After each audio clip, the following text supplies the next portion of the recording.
வணக்கம். விழிப்பாயுதமிழா வெற்றி நிச்சயம் என்ற விண்ணார்ந்த முழக்கத்துடன் மீண்டும் வருகிறது கவனகர் கர்ஜனை. ஜூன் 21 யோகா தினம். இதை முத டெக்ளேர் பண்ணது நம்முடைய மோடிஜியினுடைய செயலால் பாரக் ஒபாமா என்ற அமெரிக்க அதிபர் ஐநா சபையில் இங்கே ஒரு பிரதமர் 9 நாளாக வெறும் லெமன் ஜூஸை மட்டும் குடிச்சிட்டு காலையிலேருந்து மாலை வரைக்கும் ஒரு ஊராக உரையாற்றுகிறார். எல்லா இதுலேயும் கலந்துக்கிறாரு. நான் சாப்பிட்றது மட்டும் கிடையாது. கேட்டால் நான் யோகா பண்ணுறேன், அதனால் எனக்கு உணவு தேவையில்லைன்னு சொல்கிறாரு. இது என்னையா கூத்தாக இருக்குது, தின்னவெல்லாம் நாங்கள் டயர்டாயிடுறோன்னு சொல்லி இது என்னான்னு ஆராய்ச்சி பண்ண. அது வரைக்கும் யோகான்ற வார்த்தையை உலகம் அறகுறையாக கேள்விப்பட்டிருந்தது. இன்னும் சில அயல் சமயங்கள் யோகாலாம் செய்கிறது ஹராம். அதாவது யோகானா அது இந்து சமயத்தில் உற்பத்தியாச்சு, உதயமானது இங்கே பதஞ்சலி முனிவர்கிட்ட தான் உதயமானது. ஆனால் அது பதஞ்சலி முனிவர்கிட்ட இந்து சமயத்தில் உதயமானதுனால அதை ஏதோ பாவப்பட்டதுன்னு நினச்சிட்டு ஹராம் பாவம்லாம் சொல்லி வச்சுருந்தாங்க. மோடிஜி தான் ஆட்சிக்கு வந்த உடனே முதல் அமெரிக்க விசிட்லேயே அதை தகர்த்து எறிந்தார். அதே பிறகு ஜூன் 21 உலகம் பூரா இன்றைக்கி யோகா தினமாக கொண்டாடி யோகா என்ற அந்த பயிற்சிகள் உலகம் பூரா பரவியிருக்கு. அந்த வகையில் இந்த ஆண்டு ஜூன் 21 ஞாயிற்றுக்கிழமை, வரக்கூடிய ஞாயிற்றுக்கிழமை, இன்றைக்கி உங்களுக்கு புதன்கிழமை, வியாழன், வெள்ளி, சனி 3 நாள் தான். ஞாயிற்றுக்கிழமை உடுமலைப்பேட்டை பத்மசூரியா இயற்கை யோகா மருத்துவமனையில் ஐயா உங்களுக்கு பதஞ்சலி யோகத்தோட முக்கியமான பயிற்சிகள். அவருடைய யோகா ரொம்ப சிம்பிள், ஆனால் அதை பயங்கரமாக அதை கற்பனை பண்ணி அதுக்கு உரை எழுதினவங்க, அந்த யோக சூத்திரத்துக்கு உரை எழுதினவங்கெல்லாம் கடுமையான வார்த்தைகளை போட்டு யாருக்கும் புரியாமல் எழுதி வச்சுட்டாங்க. ஈசன் எனக்கு கொடுத்த அசைன்மெண்ட்டில் ஒன்று அந்த பதஞ்சலி யோக சூத்திரத்தை எளிமையாக மக்களுக்கு விளக்கிடு. திருக்குறளுக்கு எப்படி உணர்வு உரை எழுதினையோ, எப்படி சைவ சித்தாந்த சைவத்தை எளிமையாக சொன்னையோ, அதே மாதிரி பதஞ்சலி யோக சூத்திரத்தை பார்த்து யாரும் பயப்படாதபடிக்கு சாதாரண ஏழை எளிய மக்கள்லேருந்து எல்லாரும் நல்லா கொளுத்த பணக்காரங்களாக இருந்தாலும் புரிஞ்சுக்கிற மாதிரி எளிமைப்படுத்தி சொல்லு அப்படின்னு சொன்னதுனால ஐயா அது புத்தகமாக ஆக்கியிருக்கேன், அது எழுதியிருக்கேன், அதை பயிற்சியாக கொடுக்குறேன். பதஞ்சலி யோக சூத்திரத்தோட லட்சியம் என்னன்னு கேட்டிங்கன்னா, அவர் யாரும் பயங்கரமான யோகிகள் முனிவர்களுக்காக எழுதுனதுன்னு சொல்ல முடியாது. இறைவன் ஏழை எளிய மக்களுக்கு நினைத்ததை நினைத்தபடி அடைவதற்கு இவ்வளோ கஷ்டப்பட வேண்டாம், அந்த மைண்டை இப்படி ரீசெட் பண்ணு, அப்போ ஆட்டோமேட்டிக்காக மைண்டு மூவ்ஸ் மேட்டர் அப்படின்னு சொல்லுவாங்க. மனம்தான் பொருள்களை இழுக்கும் அப்படின்னு.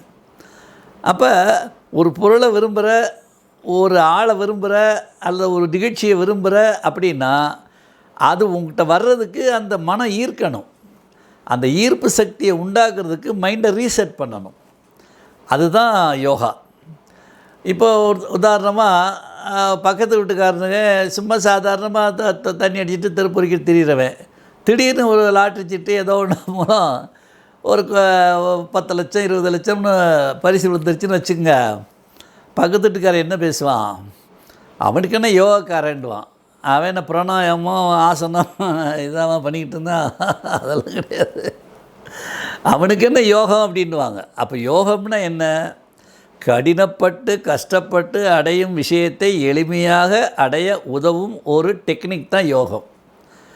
அதைத்தான் பதஞ்சலி முனிவரை வச்சு எழுதி கொடுத்தார். எல்லாருமே இப்போ பண்டிதர்கள் என்ன பண்ணுவாங்க, யாருக்கு தனக்கு புரியாது எவனுக்கும் புரியக்கூடாதுன்றதுக்காக அதை எல்லாத்தையும் கடினமாக மாற்றிடுவாங்க. என் வேலை அது இல்லை. கடினமாக நீங்கள் நினைக்கிறத இட்ஸ் வெரி சிம்பிள், இதுதான் அவ்வளவு உங்களுக்கு சொல்கிறது தான்.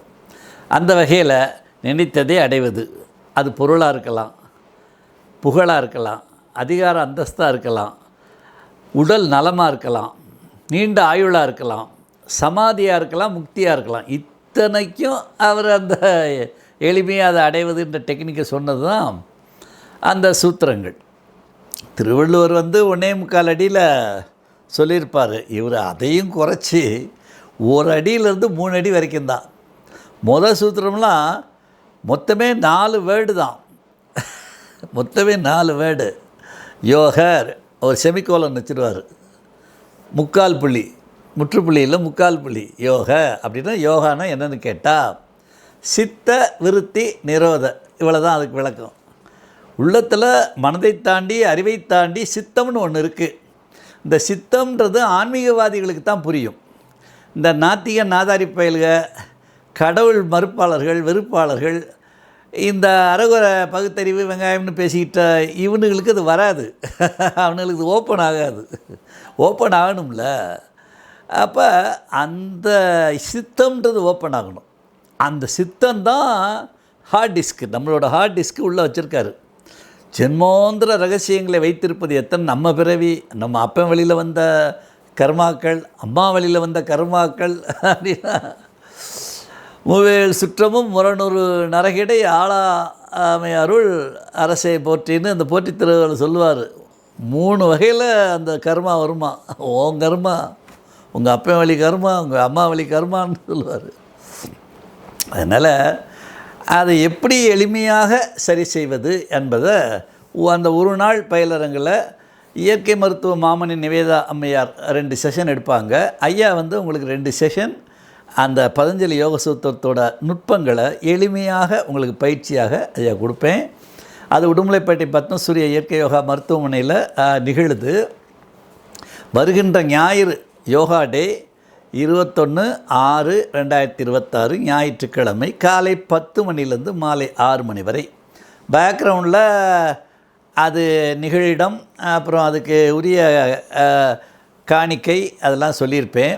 அது காணிக்கை 1000 ரூபாய். ஆனால் நீங்கள் ஸ்பாட்டில் நிகழிடத்தில் அதை கட்டாமல் முதல் நாள் சனிக்கிழமை வரைக்கும் நீங்கள் முன்பணமாக செலுத்தினீங்கன்னா 250 ரூபா டிஸ்கவுண்ட்டு, 750 ரூபா போதும். வாங்க, 100 பேருக்கு அனுமதி. அந்த யோகா ஹாலில் 100 பேர் உட்காரலாம்.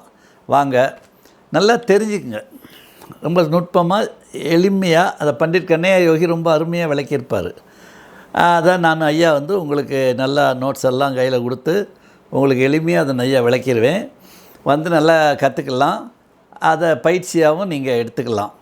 அதனால் வாய்ப்புள்ளவர்கள் உடனடியாக பதிவு செய்து வருகின்ற 21/6/2026 ஞாயிற்றுக்கிழமை யோகா தினத்தில் உடுமலைப்பேட்டை பத்மசூரியா இயற்கை யோகா மருத்துவமனைக்கு காலை 10 மணி முதல் மாலை 6 மணி வரை இதை நீங்கள் கற்றுக்கொள்ளலாம். உணவு மற்ற எல்லா ஏற்பாடுகளும் சேர்த்து உங்களுக்கு 750 ரூபா அதுக்கு சிவகாணிக்கை வைத்திருக்கிறார்கள். அதை கட்டிட்டு நீங்கள் கலந்து கொள்ள வேண்டும். வாருங்கள், வெற்றி நிச்சயம். நன்றி, வணக்கம்.